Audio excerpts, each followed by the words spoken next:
प्रियतम तुम्ही, प्राणनाथ तुम्ही, प्रियतम तुम्ही, प्राणनाथ तुम्ही, तेरे चरणों में स्वामी मेरे कोटि प्रणाम, तेरे चरणों में स्वामी मेरे कोटि प्रणाम। गुरु मात पिता, गुरु बंधु सखा, गुरु मात पिता, गुरु बंधु सखा, तेरे चरणों में स्वामी मेरे कोटि प्रणाम, तेरे चरणों में स्वामी मेरे कोटि प्रणाम। तुम ही भक्ति हो, तुम ही शक्ति हो, तुम ही मुक्ति हो, मेरे सांब शिवा, तुम ही मुक्ति हो, मेरे सांब शिवा। गुरु मात पिता, गुरु बंधु सखा, तेरे चरणों में स्वामी मेरे कोटि प्रणाम, तेरे चरणों में स्वामी मेरे कोटि प्रणाम। तुम ही प्रेरणा, तुम ही साधना, तुम ही आराधना, मेरे सांब शिवा, तुम ही आराधना, मेरे सांब शिवा। गुरु मात पिता, गुरु बंधु सखा, तेरे चरणों में स्वामी मेरे कोटि प्रणाम, तेरे चरणों में स्वामी मेरे कोटि प्रणाम। तुम ही प्रेम हो, तुम ही करुणा हो, तुम ही प्रेम हो, तुम ही करुणा हो, तुम ही मोक्ष हो, मेरे सांब शिवा, तुम ही मोक्ष हो, मेरे सांब शिवा। गुरु मात पिता, गुरु बंधु सखा, तेरे चरणों में स्वामी मेरे कोटि प्रणाम, तेरे चरणों में स्वामी मेरे कोटि प्रणाम। और कहो क्या अंतर्यामी, तन मन धन प्राणों के स्वामी, करुणा कर आकर दर्शाए, करुणा कर आकर दर्शाए, स्वीकारी प्रभु विनती हमारी, हृदयेश्वर प्रभु हृदय बिहारी, मोर मुकुट पीतांबर धारी, जन्म जन्म की लागी लगन है, जन्म जन्म की लागी लगन साक्षी तारों भरा गगन है, गिन गिन श्वास आस कहती है, गिन गिन श्वास आस कहती है। कृपा भई, हाँ कृपा भई स्वीकारी बिनती, बिनती स्वीकारी। बोलिए सद्गुरुदेव भगवान की जय। राधे राधे। एक तो मम्मी आज नहीं आ पाए, तो माँ का एक मैसेज था गुरुजी के लिए भी कि जो हनुमान चालीसा का पाठ पूरे लॉकडाउन में शांतम के मेंबर्स के थ्रू और मैं और मम्मा भी हम लोग रेगुलर करते थे, तो कहीं ना कहीं एक डोर थी कि वो लॉकडाउन में वो एक मगन रहता था मन की हनुमान चालीसा करनी है। जैसे हमारे एक शांतम मेंबर ने कहा गुरुजी की उनको हनुमान चालीसा याद हो गई, उनको आज तक याद नहीं थी हनुमान चालीसा। तो आपके इस एक परिजन से बहुत सारे जन हनुमान चालीसा से जुड़ गए, तो उसके लिए आपको बहुत बहुत धन्यवाद। दूसरा, आपकी वाणी से तो सबका मन पवित्र हो ही रहा है, आपके चरण कमल से शांतम पवित्र हो रहा है, पर एक आशीर्वाद जरूर चाहूंगी आपसे कि यहाँ पे जितने भी शांतम मेंबर्स हैं वो स्वस्थ रहें, तन और मन से स्वस्थ रहें। हम इसी कोशिश में लगे रहते हैं इनको कि भी मेंटली फिजिकली, शिल्पा भाभी बहुत मेंटल हेल्थ पे वर्क करते हैं और ये लोग खुश उस ऊर्जा को, जो ऊर्जा यहाँ से लेके जाते हैं उस ऊर्जा से इनका पूरा दिन खूब प्रफुल्लित रहे। तो एक ये जरूर आप सारे शांतम मेंबर्स के लिए ब्लेसिंग जरूर एक यहाँ से दे के जाएगा कि हम जो मोटो पे निकले हैं, जो लक्ष्य है शांतम का इस सीनियर सिटीजन के लिए, वो हम बिल्कुल भूले नहीं और आगे लाइफ टाइम तक इसको हम कर सके, इतनी हमारे में शक्ति हो। इस चीज के लिए जरूर मैं आपसे चाहूंगी ब्लेसिंग।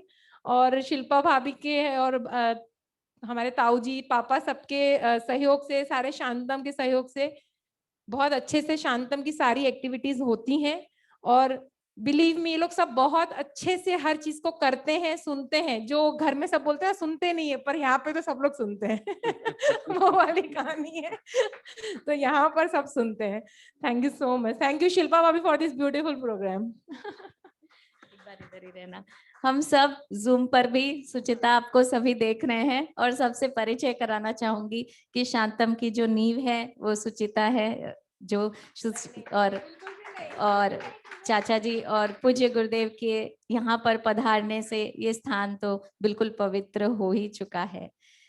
पिछले साल से ही शांतम में सभी को बहुत ही प्रतीक्षा हो रही थी कि पूज्य गुरुदेव कब आएंगे। हर बार वो कहते थे और ये भी बार बार कहते कि एक गुरु का भजन आप जरूर गाया करिए, हमें अच्छा लगता है।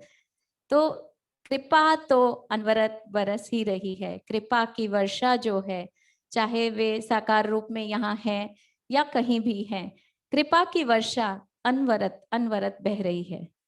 और इस कृपा की वर्षा को हम सभी ने साक्षात अनुभव किया इस कोरोना के आते ही, कि किस प्रकार से, जैसे पूज्य गुरुदेव कहते हैं कि हमेशा कि भगवान को हमारी चिंता होती है कि हम किस परिस्थिति में आने वाले हैं। कल पूज्य गुरुदेव समझा रहे थे हमें कि यदि भक्त भगवान के लिए जीवन जीते हैं तो भगवान स्वयं उनके लिए, भक्त के लिए पधार जाते हैं। ठीक इसी प्रकार से कोरोना में बहुत सारी अद्भुत चीजें हुई जिसे देखकर ऐसा लगा कि कृपा तो सदा ही वर्षा होती रहती है। कृपा पात्र हम किस प्रकार से बने। और ये कृपा जो है, पूज्य गुरुदेव यूं तो जूम पर आने के लिए सबसे पहले ही मनाही हो गई थी कि जूम पर नहीं आएंगे, किंतु भक्तों के आग्रह पर गुरु पूर्णिमा से पूज्य गुरुदेव ने दर्शन देना शुरू किया। आज भी हमारे साथ जूम पर बहुत सारे भक्त जो देश और विदेश से भी, अमेरिका, सिंगापुर, जापान, सभी जगह से, वे समय से प्रतीक्षा करते हैं कि कब हमें वाणी का श्रवण होगा। और जैसे ही लॉकडाउन हुआ, वैसा जैसा पूज्यवर ने स्वयं ही अपने मुख से कहा था कि हम सबको उन्होंने हनुमान चालीसा पकड़ाई और जूम पर राम कथा हुई, श्रीमद् भागवत कथा 2 बार हुई। पितृ तर्पण, जब पितृ पक्ष हुआ तो माँ गंगा, माँ भागीरथी के तट पर हम सभी को यहाँ बैठे दर्शन कराया, पूजन हुआ। गौ माता पर 3 दिवसीय रांची में कथा हुई थी, जो पूरा जूम पर प्रसारित हुआ। साथ ही सब भक्तों ने यहीं बैठकर पूजन किया, श्रवण किया। ये कृपा नहीं तो क्या है? ये कृपा नहीं तो क्या है कि हम एक पग भी चलने के सामर्थ नहीं रखते, हमें वो तप, हमें वो बल नहीं है, किंतु कृपा से और कृपा कर पूज्य गुरुदेव ने हम सबको हनुमान चालीसा पकड़ाया। आज का जो विषय है वो है गुरु कृपा ही केवलम। पूज्य गुरुदेव के चरणों में विनती है कि इस कृपा को कैसे समझा जाए। और पूज्यवर, एक संशय आता है, एक बात आती है मन में, ये विषय बहुत ही निकट है कि गुरु कृपा ही केवलम। यहाँ वहां भटकते भटकते किस प्रकार से हम ही गुरु कृपा केवलम नहीं, गुरु कृपा ही केवलम, एक ठौर, जैसा गुरुदेव ने कहा, एक ग्रंथ एक ठौर। आज यहाँ पर जब पूज्य गुरुदेव पधारे हैं और विराजे हैं, मन में ये भाव आता है कि एक ठौर पूज्य गुरुदेव के चरणारविंद में मन शांत होता है, मन की ग्रंथियां सुलझती है, अपने आप मानो सामने के रास्ते पर, जीवन के रास्ते पर प्रकाश आता है, प्रकाशमय हो जाता है। उनकी आज्ञा, उनकी वाणी में उस प्रकाश, वह प्रकाश दिखाई पड़ता है जिससे हम अपने जीवन की ओर अग्रसर हो सकते हैं। आज का विषय गुरु कृपा ही केवलम, और सिर्फ आज ही का नहीं, पूज्य गुरुदेव से फिर एक बार, आज अंतिम दिवस है तो मन ऐसा लग रहा है कि आज पूरा हो जाएगा, वो भी एक भाव मन में आ रहा है हम सभी के। तो ये विनती है कि आप फिर हमें दर्शन देते रहिए, हमें सत्संग देते रहिए। और अब हम एक जयकारे के साथ अमृतवाणी का श्रवण करेंगे। बोलिए सद्गुरुदेव भगवान की जय। हरिओम हरिओम। ओ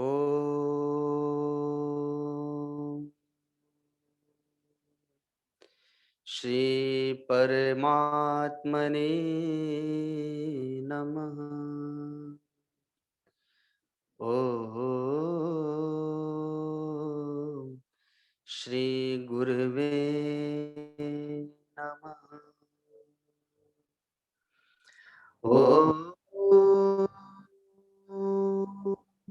श्री गणेशाय नमः। ओ श्री सीतापते नमः। गुरुर्ब्रह्मा गुरुर्विष्णु गुरुर्देवो महेश्वर, गुरुर्साक्षात् परं ब्रह्म तस्मै श्री गुरुवे नमः। अखण्डमण्डलाकारं व्याप्तं येन चराचरं, तत्पदं दर्शितं येन तस्मै श्री गुरुवे नमः। ध्यानमूलं गुरुर्मूर्ति, पूजामूलं गुरुर्पदं, मन्त्रमूलं गुरुर्वाक्यं, मोक्षमूलं गुरुकृपा, मोक्षमूलं गुरुकृपा। छोटा सा संकीर्तन मन की एकाग्रता के लिए। जिस किसी के मोबाइल खुले रह जाएं वे अपने मोबाइलों को बंद करके रखेंगे। सीता राम राम राम सीता राम राम राम सीता राम राम राम सीता राम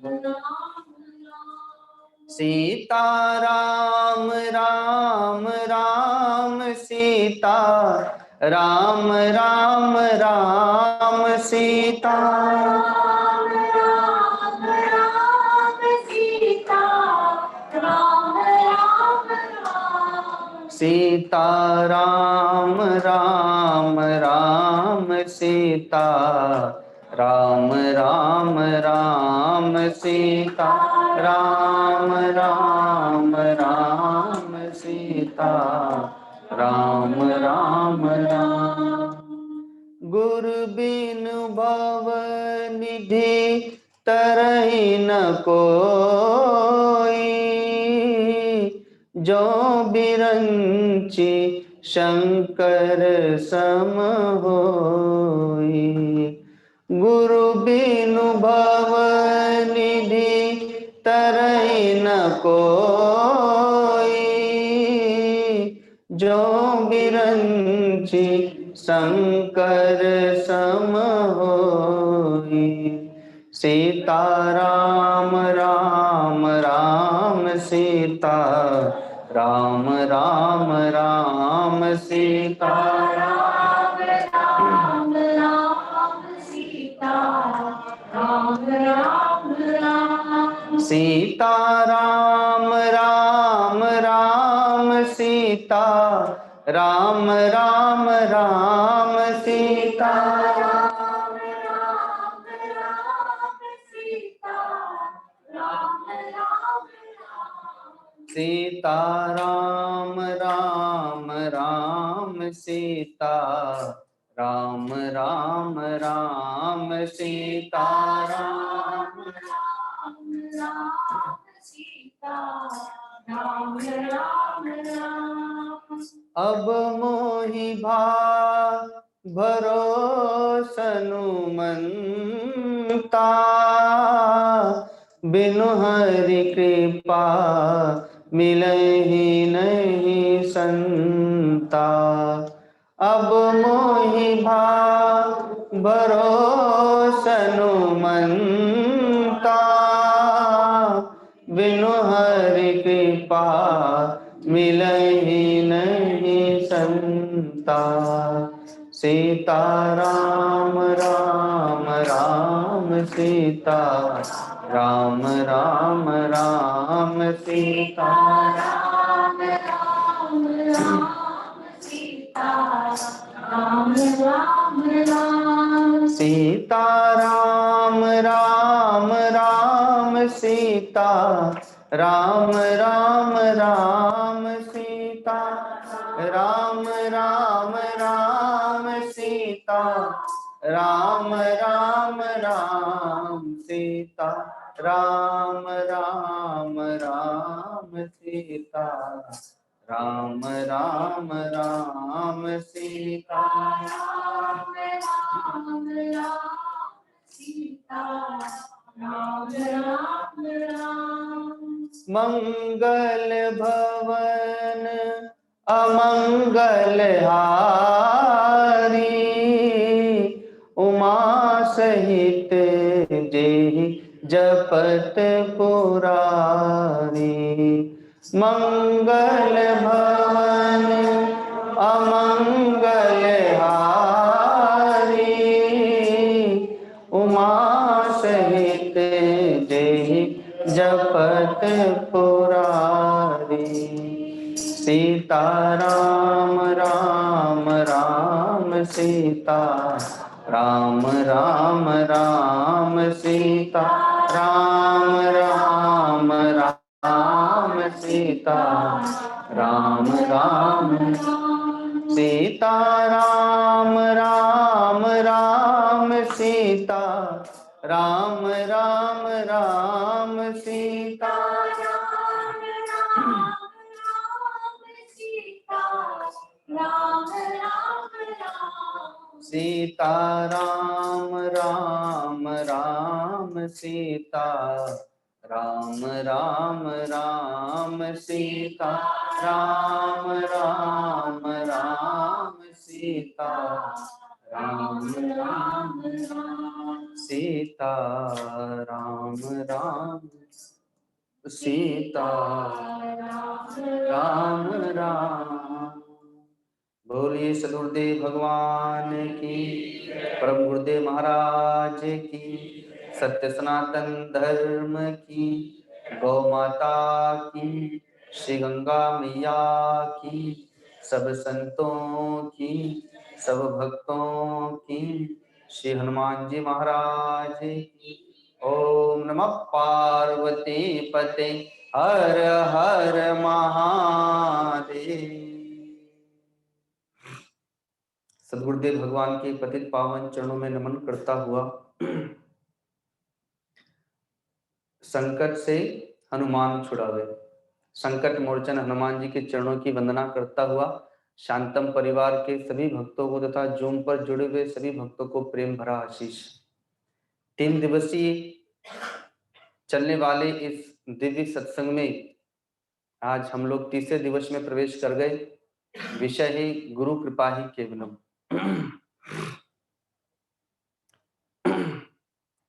जब कोरोना का समय आया मार्च के महीने में, तो संयोग से 2-3 दिन पहले ही मैं ऋषिकेश पहुंचा था। उसके पूर्व में यात्राओं में ही था और हम लोगों ने यहाँ पर होली का पर्व भी मनाया था। यहाँ से जाने के उपरांत ही वह महामारी चारों ओर फैली और भारतवर्ष में लॉकडाउन लगा। तो भारत देश जब उस लॉकडाउन के कारण से बंद हुआ तो हम उस जगह पहुंच गए जहां पर हमारा वास्तविक जीवन प्रारंभ काल से चलता था। हम तो पाश्चात्य की नकल से अपने आप की असलियत को भूल गए थे, लेकिन इस बीमारी ने हमको अपनी असलियत याद दिला दी और हम अपना वही असली जीवन जीने लग गए थे। तो बताइए, असली जीवन में शांति और आनंद है या नहीं? नकली जीवन में कोई आनंद नहीं। कोई कितना भी मेकअप कर ले, रूप बना ले, लेकिन जब पसीना आएगा तो सारा बर्बाद हो जाएगा। तो अपना असली स्वरूप में रहिए, असली स्वरूप में ही आनंद है, नकली स्वरूप में आनंद नहीं है। तो ठीक वैसे जब महामारी वह प्रकट हुई तो उस समय सरकार की ओर से भी नोटिस आते थे, क्योंकि अपने आश्रम में राधा कृष्ण का बड़ा दिव्य मंदिर है और हनुमान जी की भी 20 फुट ऊंची एक प्रतिमूर्ति है, गदा लिए खड़े हुए हैं मंदिर के मुख्य द्वार पर। तो वहां पर भक्तों का आना जाना होता है, तो इस कारण से संस्था को बंद रखना पड़ा। चारों ओर से मंदिर आदि भी सब बंद कर दिए गए थे, आश्रम भी बंद हो गए। तो आश्रम की जो बाहरी गतिविधियां थी वे बंद हो गई, जैसे कि आप लोगों की भी बाहरी गतिविधियां बंद हो गई थी। केवल भीतरी गतिविधियां चलती रही, अर्थात घर के अंदर की गतिविधियां। तो वहां पर हम लोग 30-40 लोग थे। कुछ ही दिन बीते थे, हम लोग अप्रैल में जैसे ही प्रवेश किए तो गुरुदेव भगवान का संदेशा आया कि एक आश्रम गंगा जी के उस पार और है, जो हमने कल जानकारी दी थी श्याम सुंदर जी को, कि गंगा जी के इस पार आनंद धाम आश्रम है और गंगा जी के उस पार श्री भागीरथी धाम आश्रम है, जहां मैं पूर्व में रहा करता था। तो बहुत सारे महात्मा ऐसे होते हैं जो ना आश्रम में रहते हैं ना कुटियाओं में रहते हैं। वे पेड़ों के नीचे, जंगलों में, गुफाओं में, जिनको हम लोग फक्कड़ महात्मा कह सकते हैं, जो मधुकरी करके या विचरण करते हुए जीवन यापन करते हैं। तो उस महामारी के समय में ऐसे 150 महात्माओं को भागीरथी धाम आश्रम के सामने एक विद्यालय है, वहां पर सरकार ने रख दिया। और अब उनके जो भोजन प्रसाद की व्यवस्था थी, तो एक समय का प्रसाद गीता भवन आश्रम से आता था, एक समय का प्रसाद भागीरथी धाम आश्रम से जाता था, एक समय का प्रसाद कभी गीता मंदिर वाले दिया करते थे। तो ये क्रम चलने लगा। तो चूंकि उस समय उस महामारी से अपने आप की भी सुरक्षा करना है और सामने में वो सेवा भी पहुंचा देना है, तो गुरुदेव ने मुझे आदेश दिया कि अभी तुम्हारे पास आनंद धाम में कुछ काम नहीं है, तो तुम उस समय भागीरथी धाम आश्रम चले जाओ। और वहां जो संतों को प्रसाद वितरण किया जा रहा है, फिर सूखा राशन भी वितरण किया जाता था। और चूंकि पहाड़ का क्षेत्र एक तो अपने आप में ऐसे ही निर्धन और निर्जन जगह है, वहां के गांव जहां बिजली पानी भी ठीक से नहीं पहुंच पाते हैं, सड़कें भी ठीक से नहीं है, वहां पर वो प्रसाद कैसे सूखा पहुंचाया जाए, क्योंकि सारे लोग तो नीचे आएंगे नहीं जिनको हम पहुंचाए, और अब तो साधन भी सारे बंद हो गए, तो वे कैसे जिएंगे। तो फिर हम लोगों ने एक टीम बनाई थी और उन लोगों के पास में सूखा राशन हम लोग पहुंचवाते थे। तो इसलिए चूंकि उस भागीरथी धाम में उस समय वृद्ध महात्मा थे, हमारे जो और अन्य संत थे वे ग्वालियर की गौशाला में जहाँ अन्य आश्रम भी है वे वहां पर थे, और तब तक लॉकडाउन आ गया, वे वहीं रह गए। इसलिए गुरुदेव ने सेवा के लिए मुझे वहां भेज दिया। तो जब मैं वहां पर गया तो जैसे मैंने आपको कहा कि असली जीवन में ही आनंद है, नकली जीवन में आनंद नहीं है, तो लगभग 2000 से लेके 2009 तक, अर्थात 9 वर्षों तक प्रारंभिक चरण की जो मेरी साधना का क्रम रहा, जो साधना अवस्था का समय रहा, वो उसी गंगा जी के तट पर श्री भागीरथी धाम आश्रम में रहा। तो मैं भी फिर अपने पुराने अतीत में चला गया, वही एकांत था, क्योंकि आज से 20 वर्ष पूर्व ऋषिकेश में जंगल झाड़ियां हुआ करती थी, इतना कंस्ट्रक्शन और इतनी भीड़ नहीं हुआ करती थी, केवल पर्वों और त्योहारों को छोड़कर गंगा लाइन के उस क्षेत्र में। तो वहां जब मैं गया तो वो तो केवल घंटे 1.5 घंटे का काम होता था, प्रसाद वितरण करना उन लोगों के लिए, बाकी सारी व्यवस्था व्यवस्थित कर दी गई थी। तो फिर मैं अपनी साधना में लग गया, क्योंकि और तो कुछ कार्य था नहीं, सेवा थी नहीं। तो सुबह से शाम तक अपनी साधना, केवल 1-1.5 घंटे उस समय निकलता था, उसी में अपना एक समय दलिया ले लेता था, और शाम को केवल देशी गौमाता का दूध लेकर के अपनी साधना कर रहा था। तो जैसे मैंने प्रथम दिन ही कहा था कि भगवान को किसी को निमित्त बनाना होता है तो भीतर से प्रेरणा देते हैं, लेकिन प्रेरणा उसी को देते हैं जो भगवान के लिए जीवन जीता है, जो गुरु के लिए जीवन जीता है। तो अपने आप भीतर से प्रेरणा आई कि मैं तो साधना में हो गया, लेकिन आनंद धाम आश्रम में रहने वाले जो भक्तगण हैं और भागीरथी धाम में भी जो रहते थे उस समय स्टाफ, विद्यार्थी, ब्राह्मण और कुछ भक्तगण तथा और भी जो अपने से जुड़े हुए भक्तगण हैं, उनके लिए भी कुछ होना चाहिए, क्योंकि वे लोग कैसे समय निकालेंगे, और ये तो बड़ा कठिन समय है, संकट का समय है। तो अपने आप प्रेरणा उत्पन्न हुई कि संकट मोचन हनुमान जी को याद किया जाए जब संकट का समय हो। तो संकट से तो वही उबारेंगे, जब जब भी संकट आया गया है तो संकट ते हनुमान छुड़ावे। तो अपने आप भीतर से प्रेरणा उत्पन्न हुई कि 1 करोड़ हनुमान चालीसा का पाठ का आयोजन किया जाए और ये सेवा सारे भक्तों को दे दी जाए, उनकी वही साधना होगी। तो मैंने तो केवल मैसेज बना करके छोड़ दिया और आश्रम पर एक भक्त की ड्यूटी लगा दी कि आप सबसे फोन कीजिए और सबको बताइए कि स्वामी जी ने एक ऐसा आयोजन प्रारंभ किया है, और इसमें जो कोई भी जितनी शक्ति सामर्थ श्रद्धा हो पाठ करे, वो चाहे जितना भी पाठ करेगा लाभ उसको 1 करोड़ हनुमान चालीसा के पाठ का फल मिलेगा। और जो कोई पाठ करेगा हनुमान जी चारों ओर से उसे घेर के रखेंगे, उसकी सुरक्षा होगी। तो धीरे धीरे तो जब मैंने ये मैसेज दिया और जिस भक्त को मैंने ये जिम्मेदारी दी तो वो सब आश्चर्यचकित होते थे कि 1 करोड़ हनुमान चालीसा का पाठ कौन करेगा, इतना पाठ। हमने कहा कराने वाले करेंगे, आप चिंता क्यों कर रहे हैं। और पाठ प्रारंभ हुआ। तो फिर एक मंगलवार के दिन सत्संग किया हमने जूम पर, तो उसमें एक अपने आप ही भीतर से एक दृष्टांत आया। उस दृष्टांत को देने के लिए ही मैं ये विषय आपके सामने रख रहा हूँ। और लोग तो जानते हैं, लेकिन शायद जूम पे जितने भी भक्त लोग जुड़े हैं वो उन लोगों को मैं 2-3 बार ये दृष्टांत दे चुका हूँ, पर शायद आप लोग उसमें न रह पाए हों, तो आप लोग सुने कि वो दृष्टांत क्या है। महाराज मनु स्नान करने के लिए गए सरयू जी में। स्नान करने के बाद भगवान सूर्य को जल अर्पित कर रहे थे, उनके इष्ट देव कुल देव हैं। तो जैसे ही उन्होंने हाथ में अंजलि में जल लिया तो वैसे ही एक छोटी सी मछली हाथ में आ गई और पुकारने लगी, हे राजन मेरी रक्षा करें। राजा ने पहले चारों ओर देखा, आवाज कैसी आ रही है, कोई दिख तो रहा नहीं। फिर ध्यान से देखा कि अरे ये तो मेरे हाथ में एक मछली और वो मेरी आवाज में, मनुष्य की आवाज में बात कर रही है। तो कहा कि तुम्हें क्या भय है, तुम्हें क्या कष्ट है। कहा कि राजन इस जल में मुझसे बड़ी बड़ी मछलियां हैं जो मुझे खा जाएंगी, बहुतों को खा चुकी हैं, अतः मैं आपकी शरण में आई हूं, आप शरण दाता है, मेरी रक्षा कीजिए।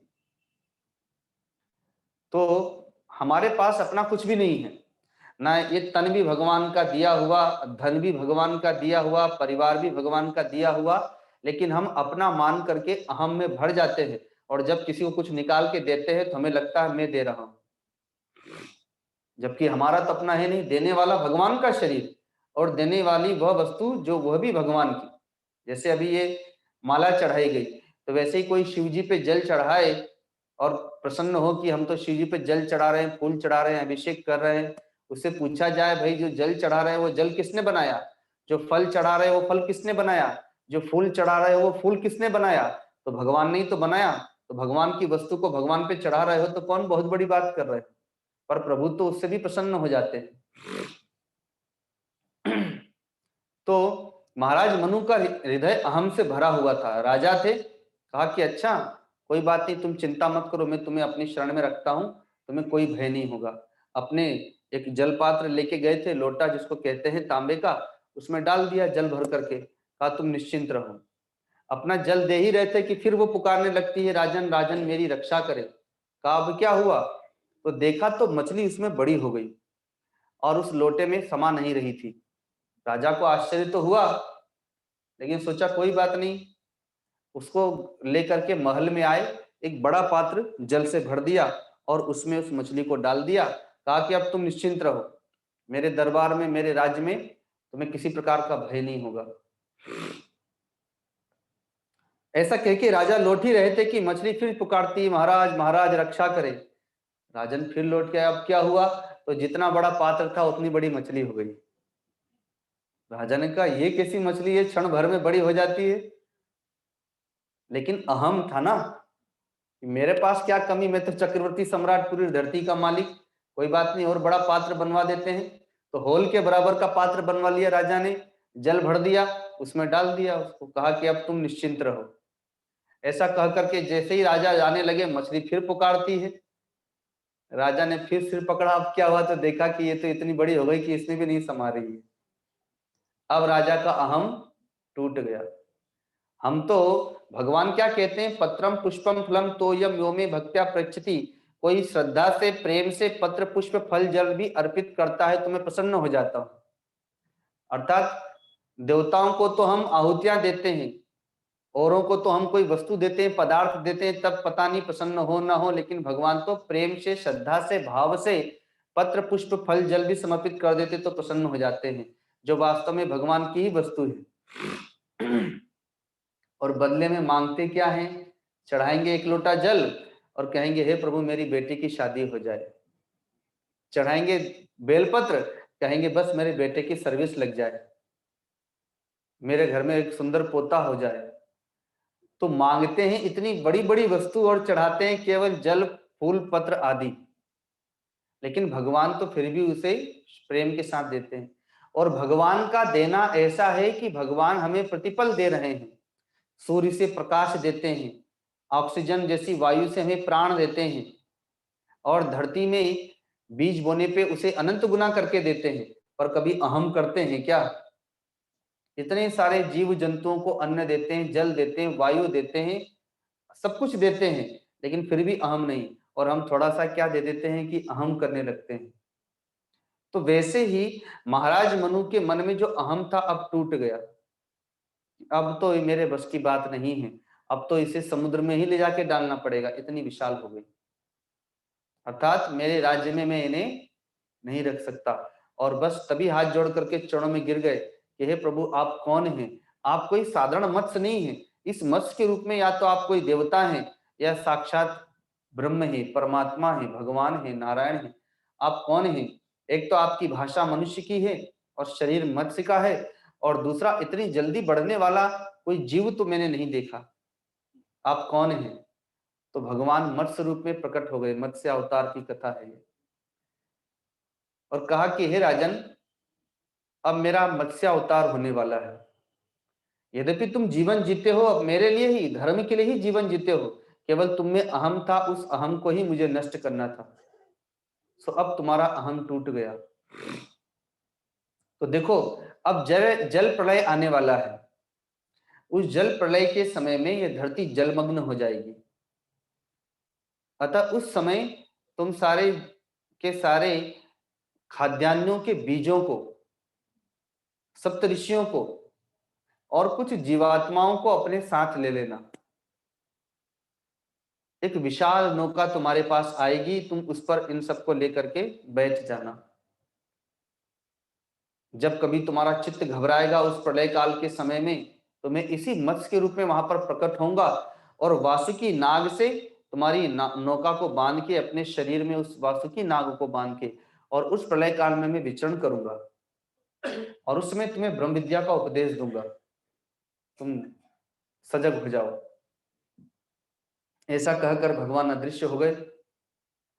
राजा तुरंत उसी कार्य में लग गए। जितने भी खाद्यान्न हैं, जो हम फल फूल अनाज गेहूं चावल दाल आदि खाते हैं, उनके बीजों को उन्होंने सुरक्षित कर लिया, रख लिया। कुछ सप्तऋषिगण वहां पर आए और कुछ उन्होंने जो मुख्य मुख्य जीवात्माएं हैं, उन सदग्रस्त भक्तों की उन जीवात्माओं को ले लिया और फिर प्रतीक्षा करने लगे। प्रलय का समय आया, पृथ्वी जलमग्न हुई, सब कुछ डूब गया, सब कुछ नष्ट हो गया। उस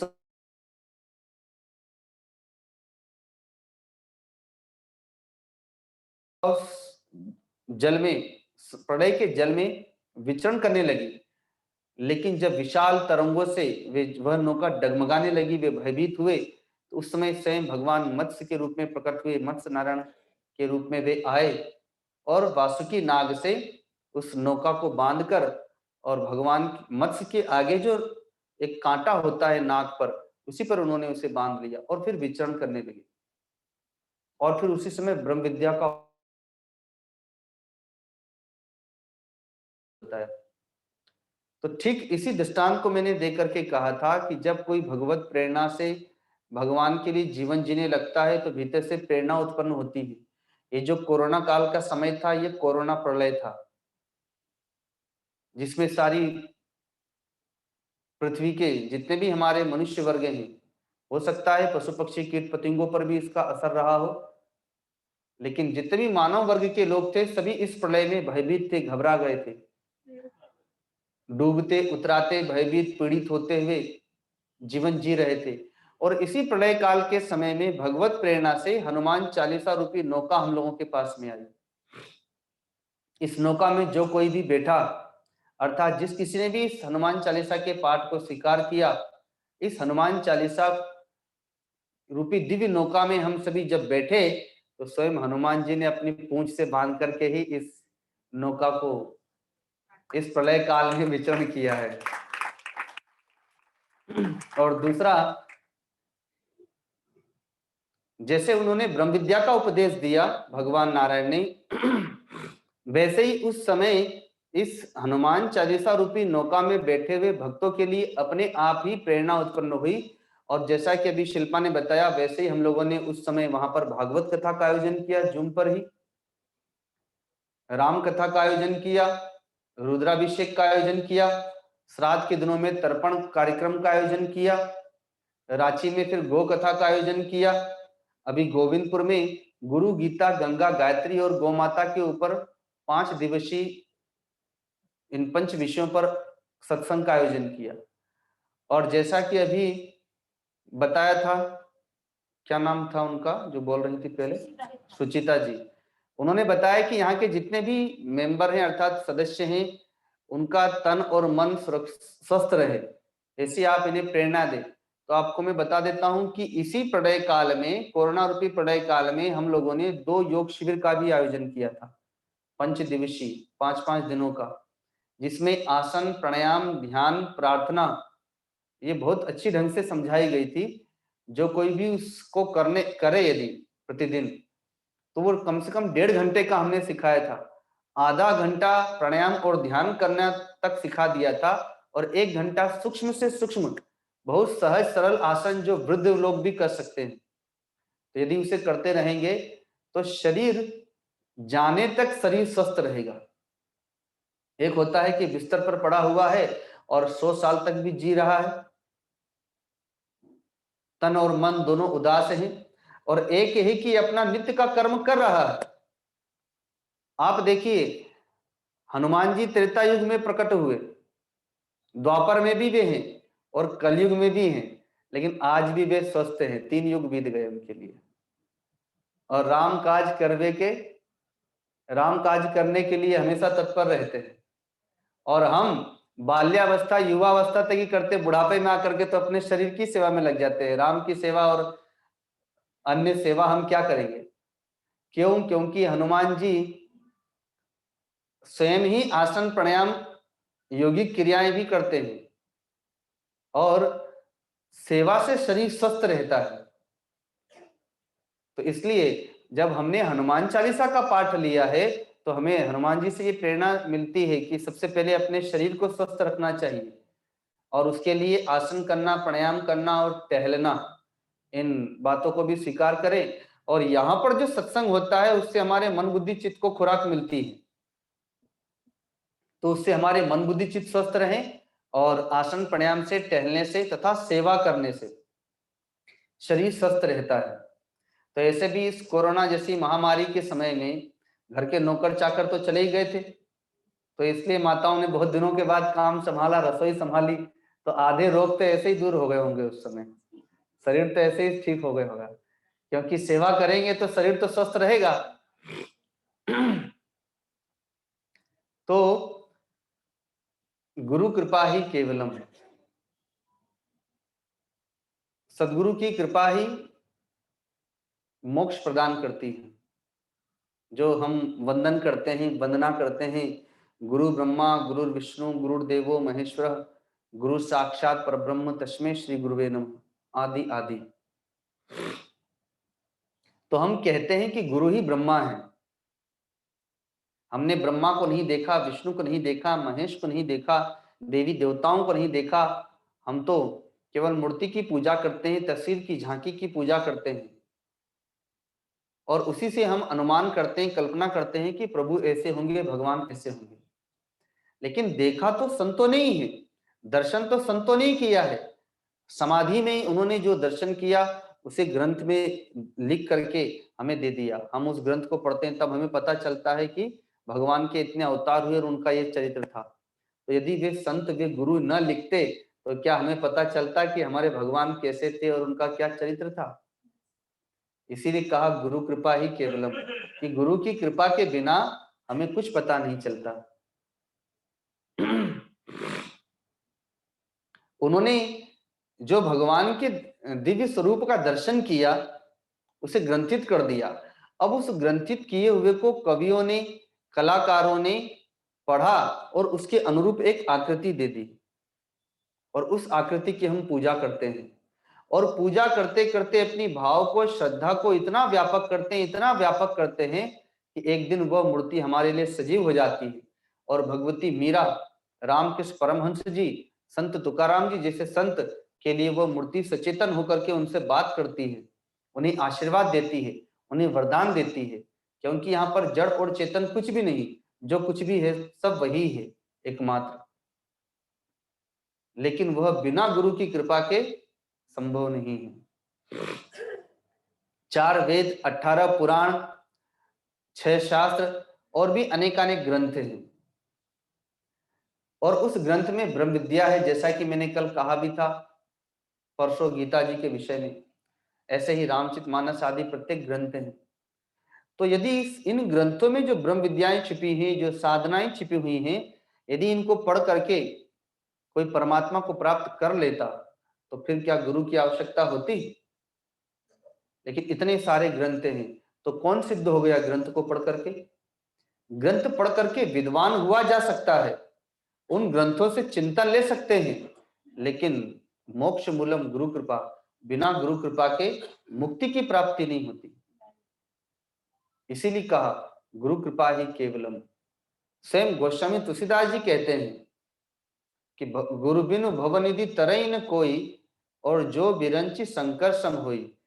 आप और हमारी तो बात छोड़िए, ब्रह्मा और शिव जी जैसे के समान भी यदि कोई हो गया तो बिना गुरु के उसे मुक्ति की प्राप्ति नहीं होगी। इसलिए गुरु ही ब्रह्मा है, गुरु ही विष्णु है, गुरु ही शिव है। क्यों? इस जगत में इस शरीर को प्रकट करने वाले माता और पिता हैं, वे निमित्त बने। मां के गर्भ में शरीर की रचना परमात्मा ने की। जब जन्म लिए तो हम पुत्र कहलाए माता पिता के पास, भाई बहन के पास में भाई कहलाए, मित्र के पास में मित्र कहलाए, दादा पोता के दादा दादी के पास में पोते पोती कहलाए।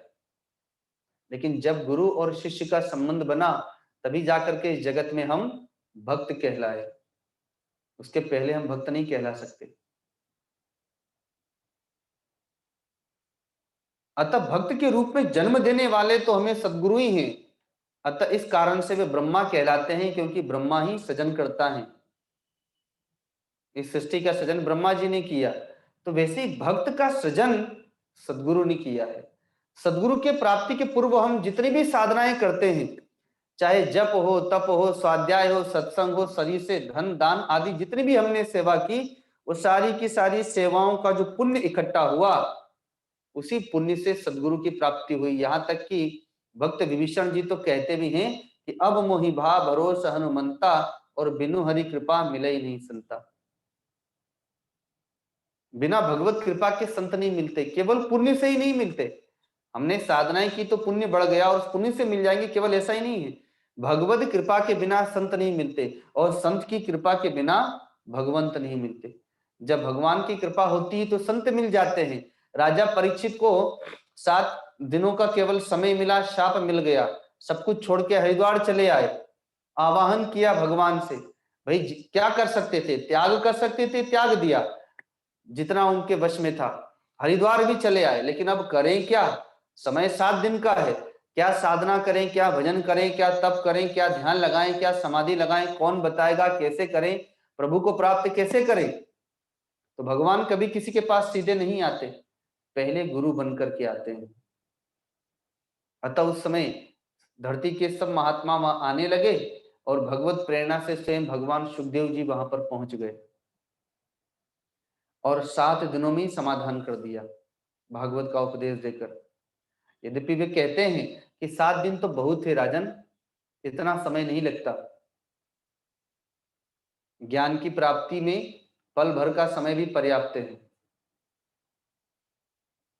लेकिन तुम्हें निमित्त बना करके इस जगत को हम एक दिव्य ज्ञान प्रदान करेंगे, दिव्य उपदेश प्रदान करेंगे, जो श्रीमद् भागवत कथा हो के रूप में माना जाएगा। कईयों का उद्धार होगा उसके माध्यम से। अतः 7 दिन तो बहुत है, तुम चिंता ना करो। जब कथा पूरी सुना भी दी भगवान ने, भगवान सुखदेव जी ने तो कहा भी कि हे राजन, अभी भी कुछ संशय, कुछ प्रश्न हो तो बताओ। तुम चिंता ना करो कि 7 दिन तो हो गए, जब तक मैं बैठा हूं तब तक ये काल तुम्हारा कुछ नहीं बिगाड़ सकता, क्योंकि तुम अकाल के पास में बैठे हो, तुम महाकाल के पास में बैठे हो। अतः काल इस समय मेरी आज्ञा के बिना यहां नहीं आ सकता। इसलिए सदगुरु ही ब्रह्मा है भक्त के लिए, जो भक्त की भक्ति को प्रकट करता है। आपके भीतर में जो भक्ति के संस्कार हैं, जो ज्ञान के संस्कार हैं, जो वैराग्य के संस्कार हैं, उसको सींचने वाले, उसको अंकुरित करने वाले, उसको बढ़ाने वाले, उसको व्यापक करने वाले तो सदगुरु ही हैं। अतः इस कारण से वे ब्रह्मा हैं, और वे ही विष्णु हैं। विष्णु पालन पोषण करते हैं। सृजनकर्ता ब्रह्मा जी, विष्णु पोषण करता है, और शिव जी संहार करता है। पूर्व जन्म में जो आपके भीतर में संस्कार हैं भक्ति के, ज्ञान वैराग्य आदि के, सेवा के, और इस जन्म में जब सदगुरु की प्राप्ति हुई, उन्होंने जो नाम, जो ध्यान, जो सेवा, जो सत्संग दी, और उससे जो ज्ञान भक्ति वैराग्य के संस्कार पड़े, अब उन संस्कार और उन भावों की वो रक्षा करता है, पालन पोषण करता है, उन्हें सींचता है सत्संग के माध्यम से। मां देवहूति ने भगवान कपिल से प्रश्न किया था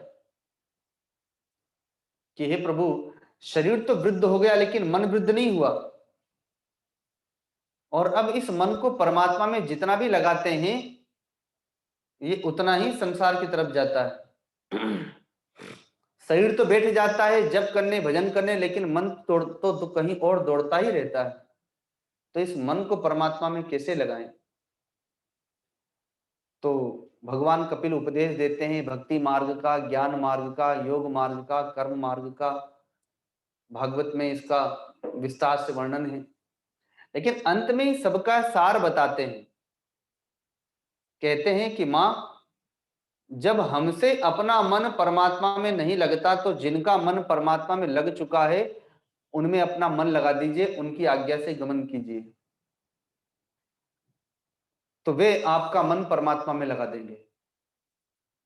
संसार में हम पति को, पत्नी को, माता पिता को, बाल बच्चों को, भाई बांधवों को अपना मन ही तो देते हैं, अर्थात अपना मन उनमें लगा देते हैं। तो जब हम अपना मन उनमें लगाते हैं तो वो भी अपना मन हम में लगा देते हैं और दोनों में आपस में मोह ममता हो जाती है, आसक्ति हो जाते हैं, दोनों एक दूसरे से बंध जाते हैं आसक्ति में। लेकिन जब हम संत में, सद्गुरु में अपना मन लगाते हैं तो वो अपना मन हमें नहीं देते, वो तो परमात्मा में अपना मन दे चुके हैं।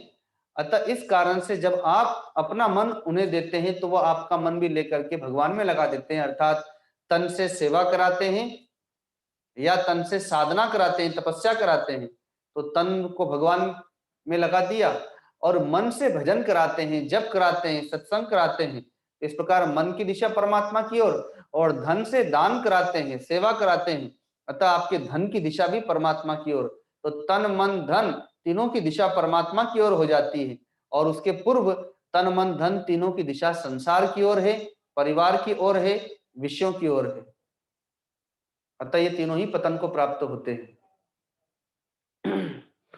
इसलिए सद्गुरु ही विष्णु हैं, जो विष्णु बन करके हमारी भावनाओं का पालन पोषण करते हैं, हमारी भावनाएं कहीं बिखर न जाए। जैसा कि मैंने कल कहा था कि क्या भगवान जब केले के छिलके खा रहे हैं विदुरानी के, तो क्या भगवान को पता नहीं चल रहा है कि मैं क्या खा रहा हूं? पता तो चल ही रहा है, लेकिन वे उस समय भाव की रक्षा कर रहे हैं, मां विदुरानी के भाव की रक्षा कर रहे हैं। भगवान श्री कृष्ण जब सुदामा जी के चूड़े खाते हैं, सूखे चूड़े, तो क्या उन्हें बोध नहीं था कि मैं क्या खा रहा हूं? लेकिन वे भाव की सुरक्षा कर रहे हैं। ठीक वैसे ही सद्गुरु भी भाव की रक्षा करते हैं, भक्तों के भाव की, उस भावनाओं का पोषण करते हैं, विकास करते हैं। हमारी भावनाओं, हमारी श्रद्धाओं को व्यापक करें, उस भाव को इतना व्यापक कर दे, इतना व्यापक कर दे कि भक्ति से अनन्य भक्ति में प्रवेश कर जाए, व्यभिचारी भक्ति से अव्यभिचारिणी भक्ति योग में प्रवेश हो जाए। इसलिए वे हमारी भक्ति की, हमारे भाव की, हमारी श्रद्धा, हमारे प्रेम, हमारे समर्पण को सींचते हैं, पालन पोषण करते हैं, अतः वे विष्णु कहलाते हैं। और सद्गुरु ही शंकर के समान है, अर्थात भगवान शिव के समान है, जो संहार करते हैं। तो किसका संहार करते हैं? तो हमारी दुष्वृत्तियों का संहार करते हैं, दुर्भावनाओं का संहार करते हैं, हमारे दोषों का संहार करते हैं, हमारे अपराधों का संहार करते हैं, वो संस्कारों का संहार करते हैं। इसलिए वे भगवान शिव हैं। और सबके भीतर में दोष तो है ही, विकार तो है ही, त्रुटियां तो है ही। तो जैसे कुम्हार मिट्टी को, जो सबके पांव तले कुचली जाती है, दीनहीन बनी रहती है, उस मिट्टी के कुछ भाग को लेकर उस मिट्टी को जल मिलाकर पांव से सानते हैं, चाक पर चढ़ा करके आकृति देते हैं,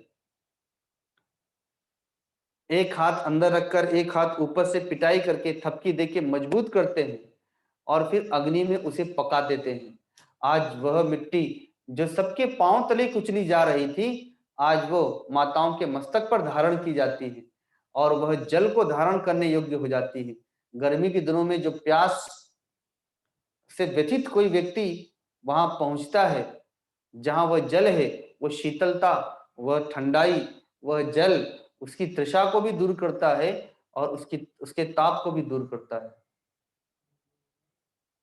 तो ठीक वैसे ही इस संसार में जितने भी विषयी पुरुष हैं, वो मिट्टी के समान ही हैं।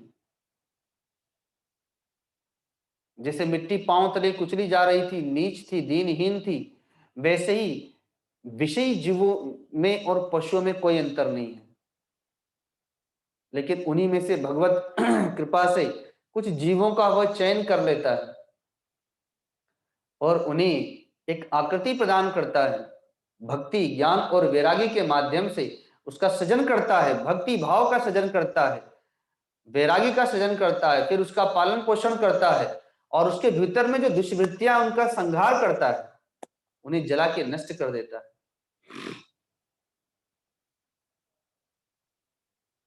और फिर वही जो पतित था आज पावन बन जाता है और औरों को भी फिर वो पावन करता है।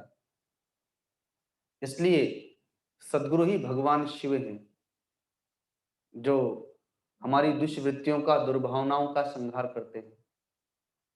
लेकिन इसमें एक चौथी बात भी लिखी हुई है कि गुरु साक्षात परब्रह्म तस्मै श्री गुरुवे नमः।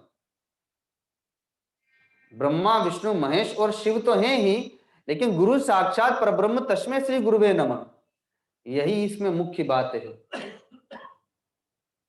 जो ब्रह्मा जी की उपासना करता है वो ब्रह्मा लोक में जाता है और ब्रह्मा जी के समान उसकी आकृति बन जाती है। जैसे आप देवताओं की उपासना करें या पुण्य प्राप्त हो तो देवलोक को चले गए, तो देवलोक में आपको ऐसा शरीर थोड़ी मिलेगा, आपको देवताओं का शरीर प्राप्त हो जाएगा।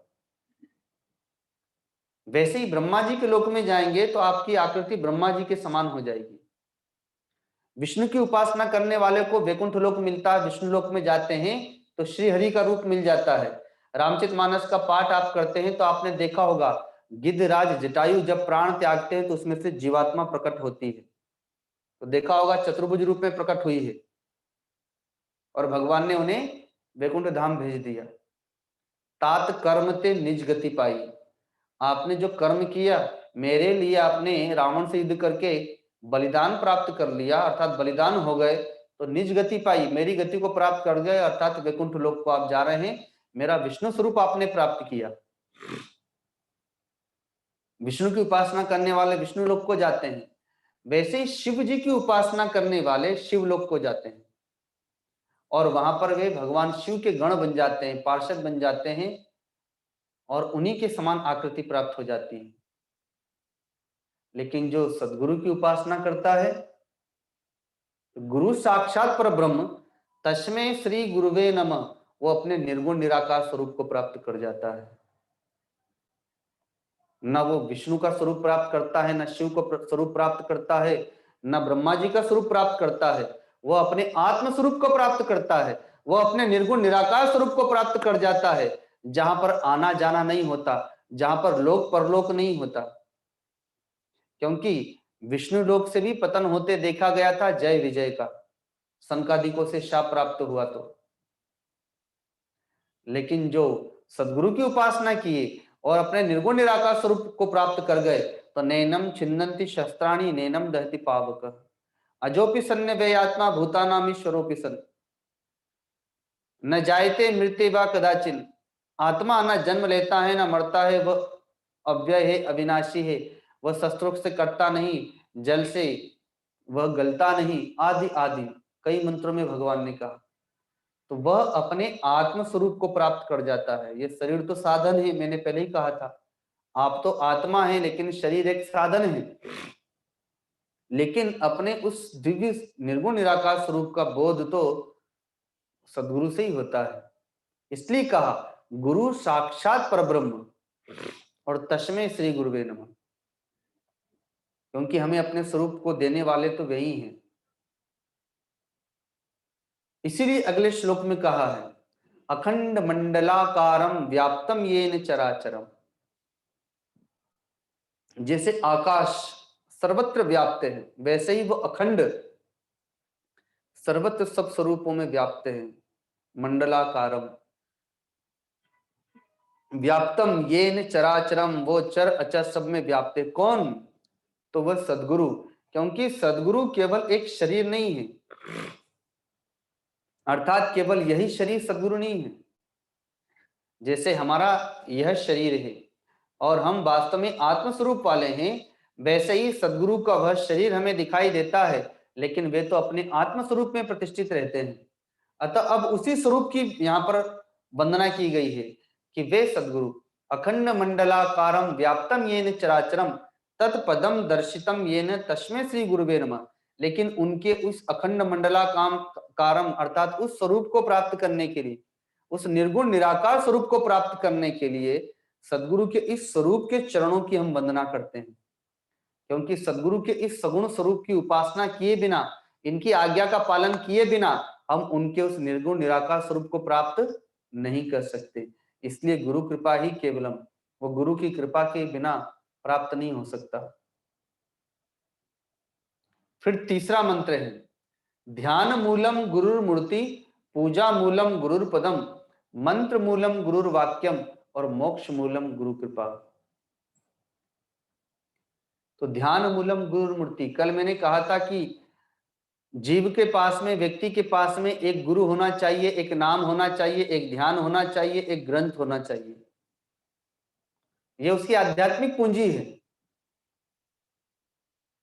भौतिक जगत में भौतिक पूंजी काम आती है, लेकिन आध्यात्मिक जगत में आध्यात्मिक पूंजी काम आती है।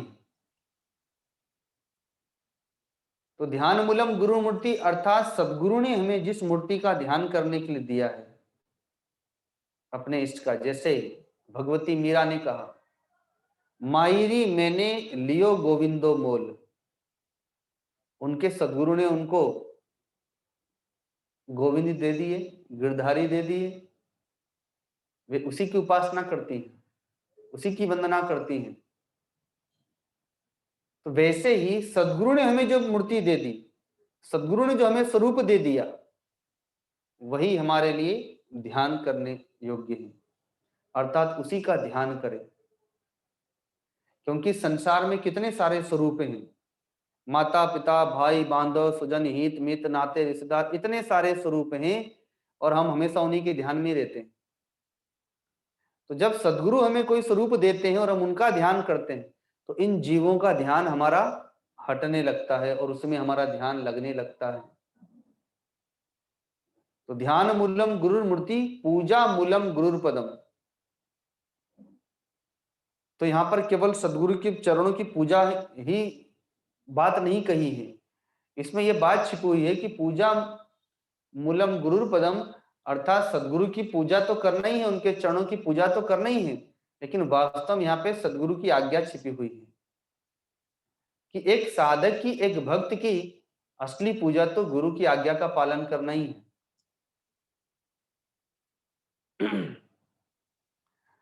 माता पिता को प्रसन्न करना है तो सुबह शाम प्रणाम कर लीजिए, माता पिता इतने में ही खुश हो जाएंगे।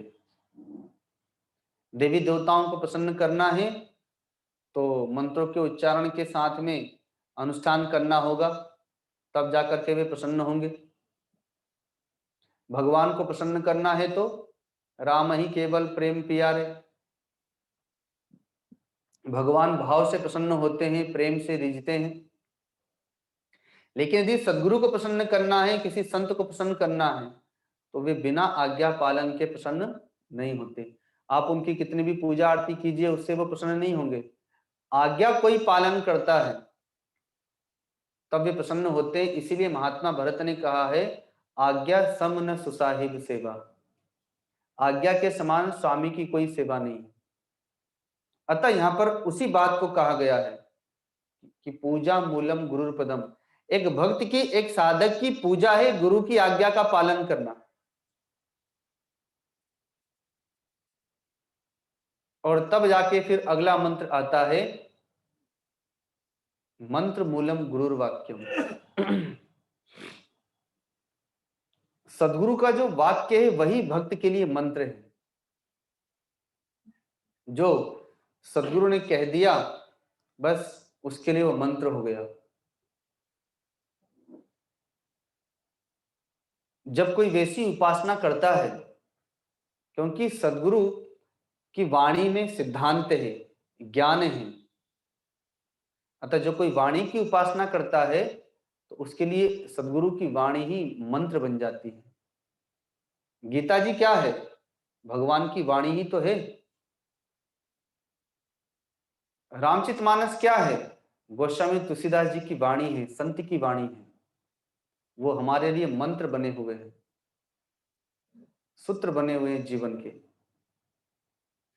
हमारे दादा गुरु अर्थात जिन्हें हम बाबा जी कहते हैं, बाबा जी भक्तों को बहुत सारे सूत्र दिया करते थे जीवन को जीने के, जीवन की गुत्थियों को सुलझाने के लिए, कि सहजता से जीवन किस प्रकार जिया जाए। तो उसमें बहुत सारे सूत्रों में एक सूत्र है, वे कहते थे कि जब अपने मन का हुआ तो बहुत अच्छा, नहीं अपने मन का हुआ तो अच्छा, और अपने मन का नहीं हुआ तो बहुत अच्छा, क्योंकि भगवान के मन का हो गया। अगर इस सूत्र को हम लेकर के चलें तो हमारे मन का होगा तो अच्छा लगेगा ही, लेकिन जब हमारे मन का नहीं होगा तो हमें बुरा नहीं लगेगा। हमें इस सूत्र को लेके चलें कि बहुत अच्छा हुआ भगवान के मन का हो गया, क्योंकि ऐसे भी कोरोना ने तो किसी के मन का नहीं होने दिया। 7-8 महीने से अपने अपने मन की बातों को मन में दबा करके रह गए, तो सिद्ध तो कर ही दिया कि जो भी होना है वो भगवान के मन से ही होता है। हम लोग व्यर्थ में कल्पना करते रहते हैं, हमारे सोचने से कुछ नहीं होता है। इसलिए वे सूत्र देते थे कि अपने मन का हुआ तो अच्छा, और अपने मन का नहीं हुआ तो बहुत अच्छा, भगवान के मन का हो गया। उस समय फिर कभी भी चित्त व्यथित नहीं होगा, क्योंकि आज यही समस्या है कि अगर हमारे मन का नहीं होता तो फिर हमें बहुत बुरा लगता है। सास हमारे मन का नहीं होने देती है, किसी के लिए बहू हमारे मन का नहीं होने देती है, किसी के लिए हमारा बेटा हमारे मन के अनुसार नहीं चलता है, तो बस यही तो घर में झंझट है और क्या है। लेकिन अगर इस सूत्र को जीवन में उतार लें तो फिर कोई समस्या नहीं है।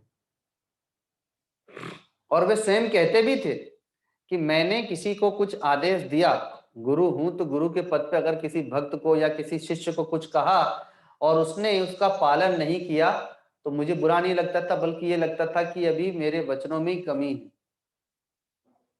जो मेरा वचन इस पर इतना प्रभावकारी नहीं हुआ, मेरे संकल्प में कमी है। तो ऐसे बहुत सारे सूत्र देते थे। तो एक भक्त मुझे बता रहे थे, जब मैं अभी सासाराम गया था, कि उन्होंने बाबा जी के पास जा करके बहुत रोषपूर्ण होकर, गुस्से से एकदम लाल हो रखे थे, शरीर कांप रहा था, कहा कि गाली भला बुरा कहते हुए, गाली तो नहीं, अपशब्द तो नहीं कहा क्योंकि बाबा जी थे सामने, और कहा कि बाबा जी आज तो उसको छोड़ूंगा नहीं, ये दूध वाला दूध लेके आता है, खाली पानी ही लेकर के आता है, उसमें इतना अधिक पानी होता है, और मैं समझा समझा के हार गया, पैसा भी देता हूँ फिर भी वो नहीं मानता। तो जब वो बोल लिया तो बाबा जी ने कहा कि वो तो खाली दूध में पानी मिलाता है, चाहे पानी में दूध मिलाता है, लेकिन तुम तो अपने मन को ही खराब कर रहे हो, अपने मन में ही क्रोध मिला रहे हो। तो वो तो खाली दूध खराब कर रहा है, लेकिन तुम तो मन खराब कर रहे हो, इतनी सी बात को लेके। तो जब वो आए तो ऐसा नहीं कहना, उसको कहना कि अरे भैया तुम तो बहुत बड़े चमत्कारी हो। तो बोलेगा कि क्या बात का चमत्कारी? तो कहना कि हमने ये तो सुना था कि लोग दूध में पानी मिला करके और दूध बेचते हैं, लेकिन तुम तो पानी में भी दूध मिला के पानी बेच देते हो, इतने बड़े चमत्कारी हो।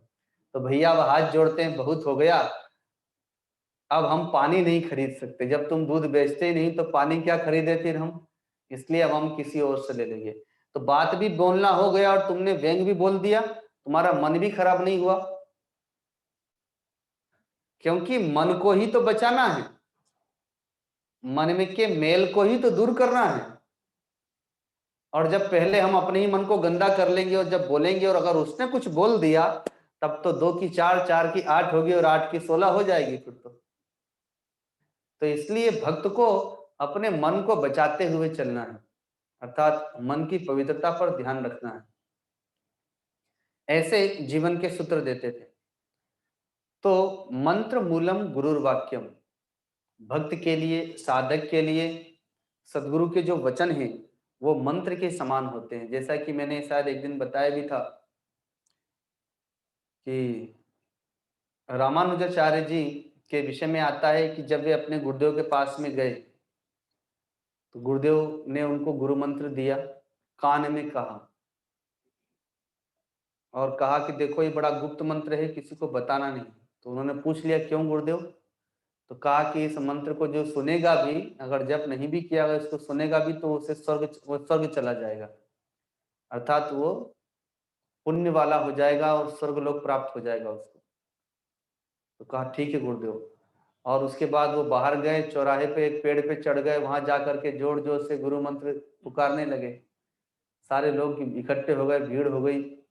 तो कुछ लोग उनके गुरुजी के पास गए, कहा गुरुजी आपका जो नया चेला आया है वो तो चौराहे पे जाके पेड़ पर चढ़ करके और आपके मंत्र का जोर जोर से आवाज लगा लगा के लोगों को सुना रहा है। तो गुरुजी बड़े नाराज हुए और बुलवाया उनको और कहा क्यों, तुमको अभी तो मैंने समझाया था और मैंने तुम्हें कान में उपदेश दिया ताकि तीसरा भी ना सुन ले, और तुम जा करके उल्टा कर रहे हो, पेड़ पे चढ़ गए और वहां जा करके चिल्लाने लगे। तो कहा गुरुजी आपने तो कहा था जो कोई भी इस मंत्र को सुनेगा सब स्वर्ग पहुंच जाएंगे, तो मैंने सोचा कि धरती के सारे जीवों को मैं स्वर्ग भेज देता हूं, और जब मैं बोल ही रहा हूं तो मैं तो स्वर्ग जाऊंगा ही जाऊंगा, लेकिन धरती के सारे जीव भी स्वर्ग चले जाएंगे। तो गुरुजी बड़े प्रसन्न हो गए नाराज के बदले, कि देखो शिष्य की भावना कितनी व्यापक हो गई है कि वो सबका हित चाहता है, सबका कल्याण चाहता है, और जो सबका हित चाहेगा, सबका कल्याण चाहेगा, उसका हित तो अपने आप हो ही जाएगा बिना प्रयत्न के। तो यही काम तो शांतम कर रहा है, जो शांतम का जो भवन है वो यही कार्य कर रहा है। जिस परिवार के माध्यम से शांतम का निर्माण हुआ वो सबके कल्याण में लगे हुए, जैसा कि वो बोल के भी गए कि गुरुजी आप ऐसा कुछ कहिए कि सबका तन मन स्वस्थ रहे, हमारा जो उद्देश्य है वो पूर्ण हो। तो जब सबका तन मन स्वस्थ करने में लगे रहेंगे तो अपना तो अपने आप हो ही जाएगा फिर। तो मंत्र मूलम गुरुर वाक्यम और मोक्ष मूलम गुरु कृपा। सदगुरु की आज्ञा में जो गमन करता है उसी पर कृपा होती है, और बिना गुरु की कृपा के मोक्ष नहीं मिलता। लेकिन ऊपर 3 बातें कह दी हैं कि ध्यान मूलम गुरुर मूर्ति, गुरु के द्वारा दिए गए रूप का ध्यान कीजिए। पूजा मूलम गुरु पदम, गुरु के चरणों की वंदना कीजिए, उनकी आज्ञा का पालन कीजिए, और सदगुरु की बात को मानिए, सदगुरु के वाक्यों को मंत्र के रूप में धारण कीजिए। जब आप इतना करेंगे तब जाकर के मोक्ष मूलम गुरु कृपा अर्थात सदगुरु की कृपा होगी। क्योंकि जो आत्मज्ञान है, जिसे ब्रह्म ज्ञान कहते हैं, जिसे परमात्मा की प्राप्ति कहते हैं, वो गुरु परंपरा से चलता है। ये जो ब्रह्म विद्या है ना, ये गुरु परंपरा से चलती है। भगवान श्री कृष्ण ने भी महात्मा अर्जुन को तब तक उपदेश नहीं दिया जब तक उन्होंने उन्हें गुरु नहीं बनाया, जबकि साथ में ही रहते हैं बचपन से, साथ में खाना, खेलना, शिकार करने जाना, द्वारिका से कई बार आना जाना, महात्मा अर्जुन का द्वारिका जाना, सुभद्रा से विवाह भी हो जाना, बहुत कुछ हुआ, लेकिन भगवान ने अपनी गुप्त राज कभी नहीं बताई। जब महात्मा अर्जुन समर्पित होते हैं, ना भाई बन के समर्पित हुए, ना मित्र बन के समर्पित हुए, बल्कि समर्पित होते समय कहते हैं शिष्यस्ते हम शादी मामतम प्रपन्नम, मैं शिष्य के रूप में आपके पास समर्पित होता हूं। तो भगवान जब गुरु बन गए तब इस ब्रह्म विद्या को दिया, और कहते भी हैं कि इस योग को मैंने भगवान सूर्य को दिया था पहले सृष्टि के आदि काल में। उन्होंने अपने पुत्र मनु को दिया, मनु ने अपने पुत्र इक्ष्वाकु को दिया। ये गृहस्थ आश्रम की परंपरा चली आई, क्योंकि पहले जैसे राजा जनक हुए वैसे ही सूर्य वंशियों में अपने अपने पुत्रों को खाली भौतिक विद्या ही नहीं दी जाती थी, आध्यात्मिक विद्या भी दी जाती थी, और वे घर पे ही अपने गुरुजी को ही, अपने पिताजी को ही गुरु मान करके गमन करके और उस विद्या को प्राप्त कर लेते थे। ये गृहस्थ आश्रम की परंपरा थी। लेकिन भगवान कहते हैं कि गृहस्थ आश्रम में अब ये परंपरा समाप्त हो गई, पृथ्वी लोक में लुप्त प्राय हो गई।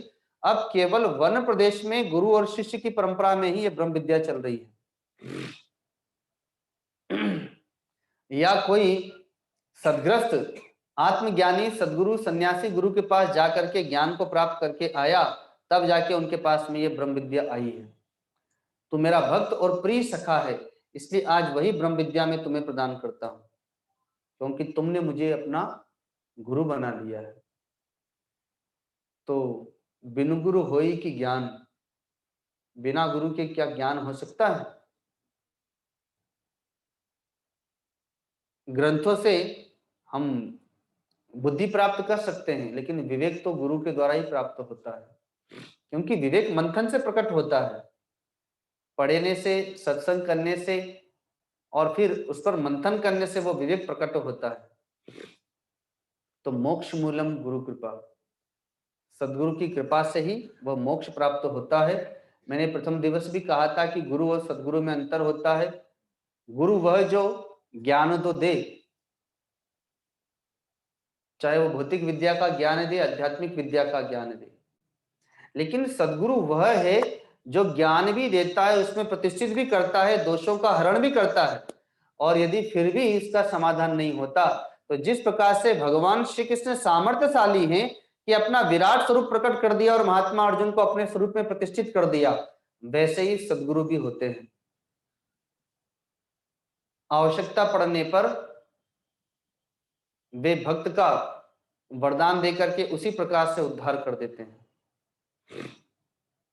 इसलिए कहा कि गुरु कृपा ही केवलम, भक्त के लिए गुरु कृपा से ही केवल वह तत्व प्राप्त हो जाता है। जो अपने आत्म स्वरूप में प्रतिष्ठित होना चाहते हैं, जो भगवान के स्वरूप को प्राप्त करना चाहते हैं, उनके लिए तो यही मार्ग है। तो इसी में एक छोटा सा दृष्टांत जो मैंने पिछले वर्ष भी दिया था, यदि आप लोग को याद हो, गुरुदेव का दृष्टांत है, उनकी थोड़ी सी जीवनी है इसमें, उसे मैं आप लोग के समक्ष पुनः रखता हूं। गुरुदेव इंदौर के जंगलों में तप कर रहे थे, उस समय की बात है, और वे प्रतिवर्ष गुरु पूर्णिमा के पर्व पर बाबा जी का दर्शन करने के लिए आया करते थे, अपने गुरुदेव का। बाबा जी का जो स्थान था वो भी जंगल में ही था, गीता घाट पहाड़ पर वे रहा करते थे। तो जब जब भी गुरुदेव वहां पर आते थे, तो बाबा जी से वे प्रतिवर्ष ये प्रश्न करते थे कि गुरुदेव, आपकी आज्ञा से जो भी आपने साधन बताया मैं उसमें लगा हूं। 12-12 घंटे, कभी 24-24 घंटे ध्यान समाधि में रहा करते थे, केवल दूध पीते थे एक बार। तो कहते थे कि आपकी कृपा से ध्यान, समाधि और सिद्धियां भी प्राप्त हैं, लेकिन जिस तत्व के लिए आया हूं वह तत्व अभी मुझे प्राप्त नहीं हुआ। आप कृपा करें, वो कब कैसे प्राप्त होगा। तो बाबा जी प्रतिवर्ष उन्हें यही उत्तर देते थे कि औरों को प्राप्त हुआ है तो तुम्हें भी प्राप्त होगा, अर्थात चिंता न करो, आश्वासन देते थे। क्योंकि गुरु पूर्णिमा का समय होता था, भक्तों की भीड़ होती थी, तो फिर और विशेष बात नहीं होती थी इस विषय पर। लेकिन प्रतिवर्ष गुरुदेव का यही प्रश्न हुआ करता था और बाबा जी का भी प्रतिवर्ष यही उत्तर हुआ करता था। इसी क्रम में कुछ वर्ष बीते। एक वर्ष की बात है, गुरुदेव गुरु पूर्णिमा पर वहां पहुंचे और उन्होंने पुनः वही प्रश्न किया और बाबा जी ने भी पुनः वही उत्तर दिया। थोड़ी देर के उपरांत गुरुदेव वहां से उठते हैं और थोड़ी दूरी पर एक झरना है और वहां गुफा है। उसी झरने पर जाके गुरुदेव ने जल पिया, आचमन किया और उस गुफा में जाकर के वे बैठे कि तभी उन्हें रोना आ गया। और उसी समय एक प्रार्थना प्रकट हुई, जो बड़ी दिव्य प्रार्थना है, जिसको हम लोग यहाँ पर सुनेंगे। उसके भाव बीच बीच में समझाते जाएंगे। जानिए जगदीश हमको जानिए, जानिए जगदीश हमको जानिए।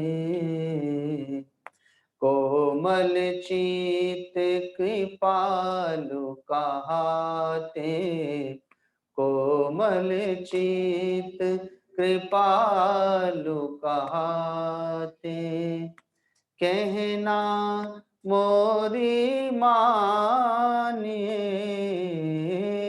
कहना मोरी मानिए, जानिए जगदीश हमको जानिए, जानिए जगदीश हमको जानिए।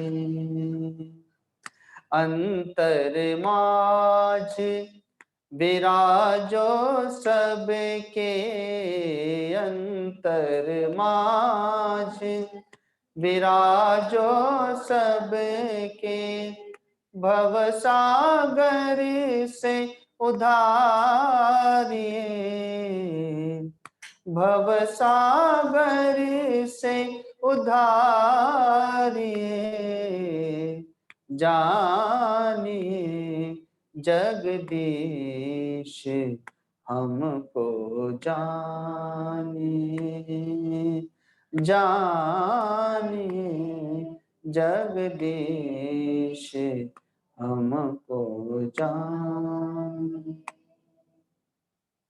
तुम हो एक अनाथ नाथ प्रभु, तुम हो एक अनाथ नाथ प्रभु, मन में मेल न धारिए, मन में मेल न धारिए, जानिए जगदीश हमको जानिए, जानिए जगदीश हमको जानिए। जुग जुग की यह प्रेम कहानी, जुग जुग की यह प्रेम कहानी, मधुर मिलन यह मानिए, मधुर मिलन यह मानिए, जानिए जगदीश हमको जानिए, जानिए जगदीश हमको जानिए।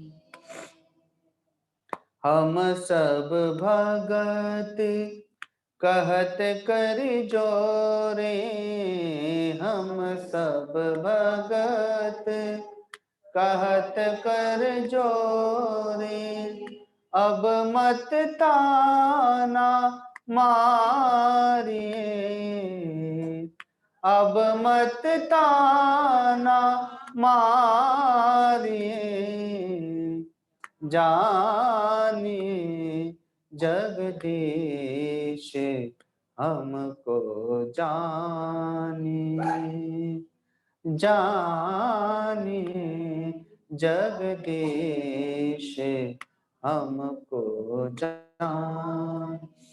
हमको जानिए। बोलिए सतगुरुदेव भगवान की। तो इस प्रार्थना के प्रकट होने के उपरांत गुरुदेव को ध्यान लगा और ध्यान में उन्होंने एक दृश्य देखा कि रेलवे की पटरियों के नीचे जो आज सीमेंट के गुटके बिछे हुए होते हैं, पहले लकड़ी के गुटके होते थे, ठीक उसी आकार में उन लकड़ी के गुटकों के एक छोटे से पहाड़ को देखा उन्होंने। और फिर देखा बाबा जी हाथ में मशाल लेके आए और उसे चारों ओर से जलाने लगे, जैसे हम लोग होली जलाते हैं। और उसी दृश्य में गुरुदेव ने अपने आप को भी देखा, वे हाथ जोड़े हुए खड़े हैं और देख रहे हैं बाबा जी को ही। बाबा जी चारों ओर से घूम घूम के उस लकड़ी के पहाड़ में आग लगा रहे हैं और धीरे धीरे वो आग एक प्रचंड ज्वाला का रूप ले लेता है। सारे लकड़ी के गुटके लाल हो जाते हैं, इतनी आग फैल जाती है।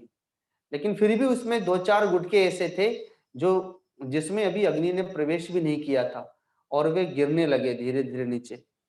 बाबा जी ने देखा और तुरंत वहां पहुंचे और उठा के उनको पुनः उसी अग्निपुंज में फेंक दिया।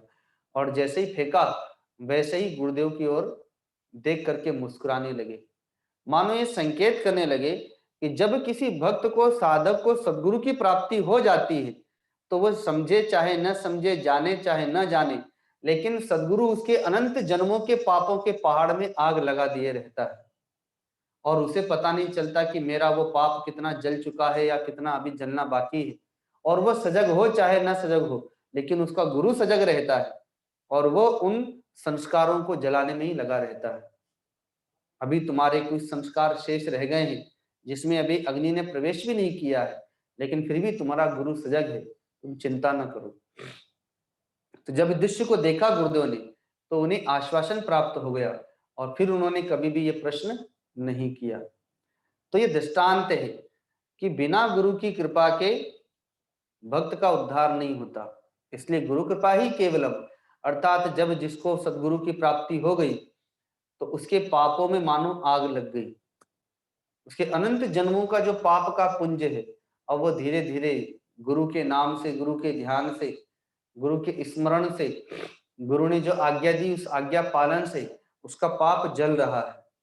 और वो चाहे प्रमाद कर दे लेकिन गुरु प्रमाद नहीं करता, वह नित्य प्रति सजग रहता है, देखता रहता है, क्योंकि सदगुरु ही ज्ञानाग्नि है। ज्ञानानि दग्ध कर्माणम तमाहु पंडितम बुधा।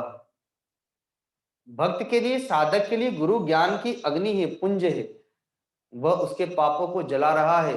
गौ माता मांसाहारी नहीं है, लेकिन जब वो वर्ष में एक बार अपने बछड़े को जन्म देती है तो उसकी जेर को अपनी जिह्वा से ही चाटती है, मानो वो वर्ष में एक बार मांसाहारी होती हो। वह संकेत है कि मानो वैसे ही कोई भक्त, कोई साधक जब गुरु की शरण में जाता है तो वह पतित है, लेकिन सदगुरु पतित पावन है।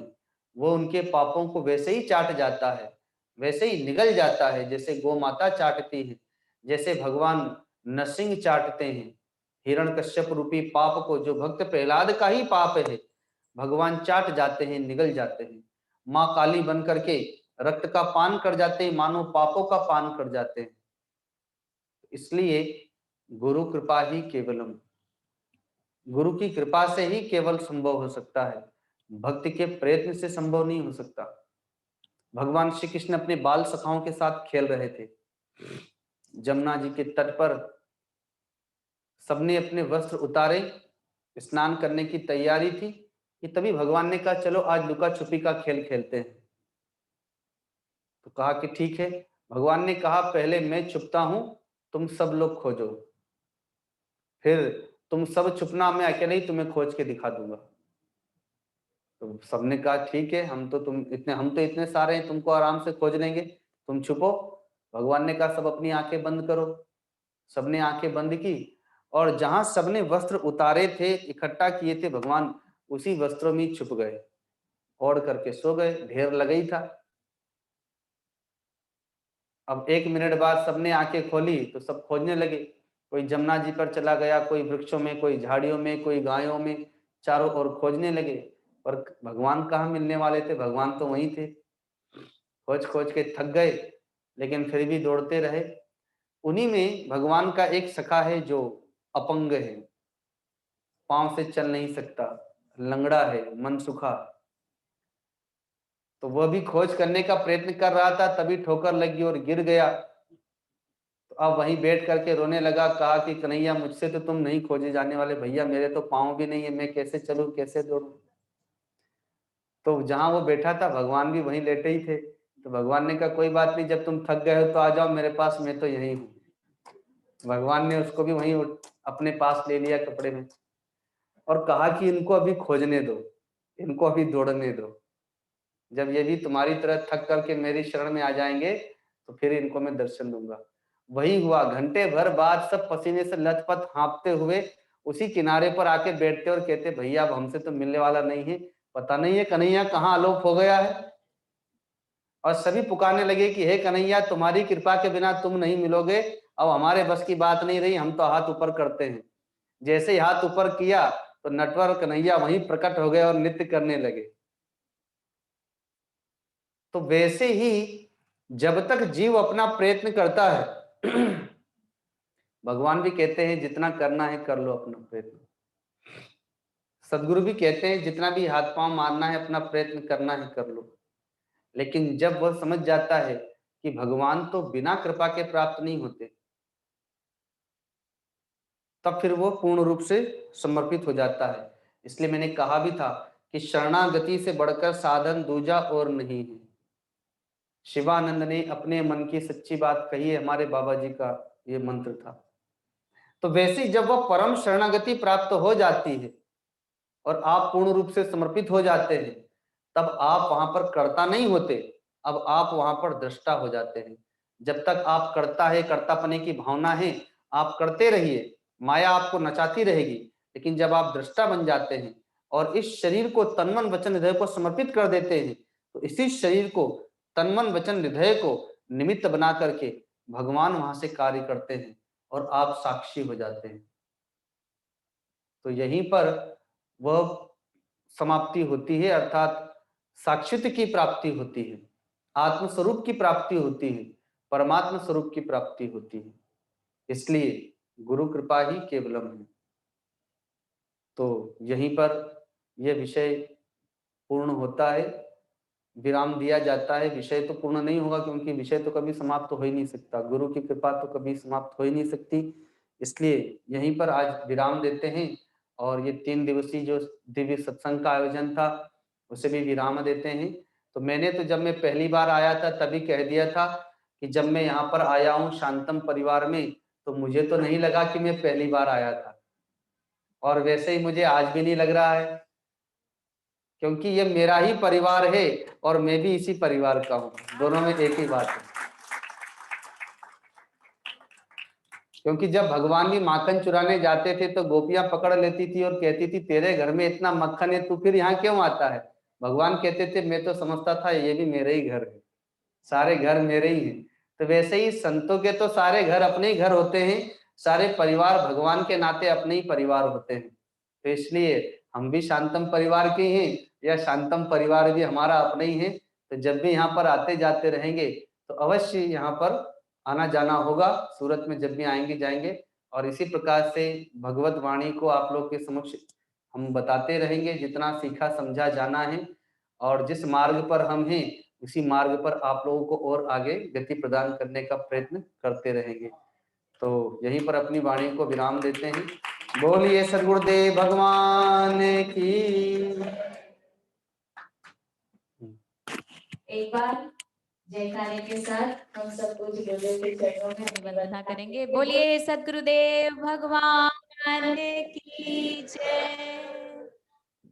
पावन वाणी सुनकर मन गदगद हो गया, बहुत सुंदर लगा। कहिए लगा कि नहीं आप सबको?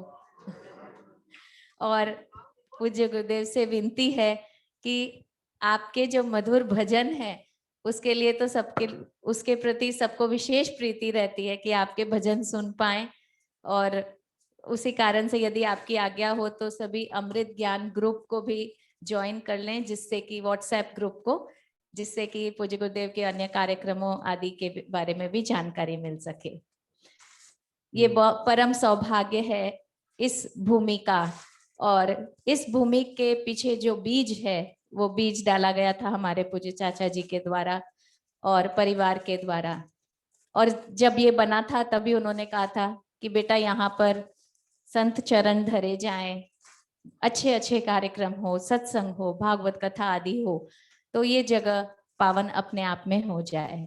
आज बुलाना चाहूंगी पूज्य चाचा जी को, ताऊ जी को और सुंदर चाचा जी को कि चाचा जी आप थोड़े से विचार, अपने विचार भी प्रकट करें। आए।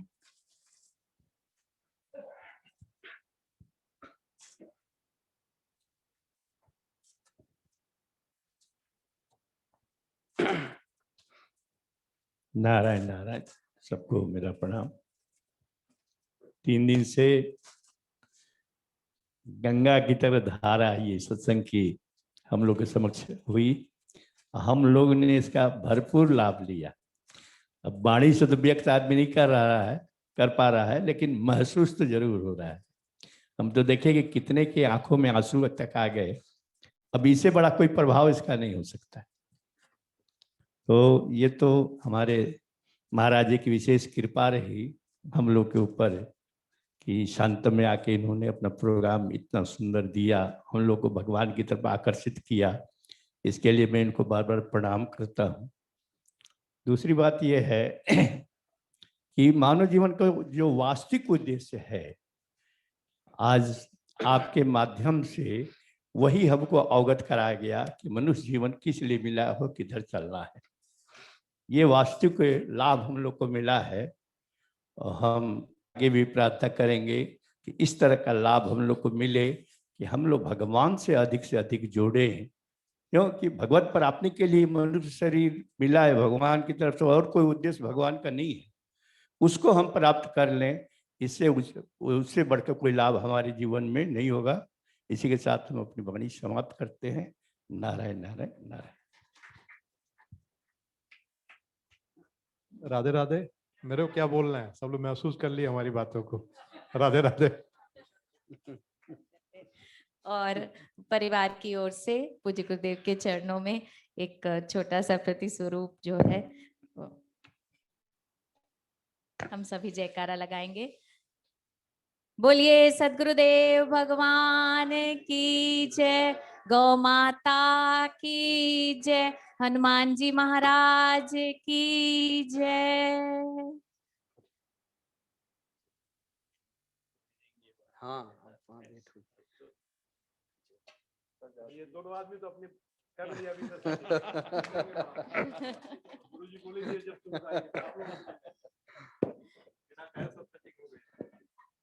तो अब समापन किया जाए ना जी।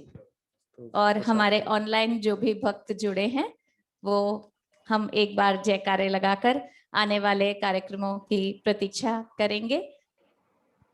बोलिए सद्गुरुदेव भगवान की जय, गंगा मैया की जय, गौ माता की जय, सीता मैया की जय, आनंद कंद भगवान की जय, आज के आनंद की जय जय। आइए हम प्रसाद लेंगे पूज्य गुरुदेव के चरण।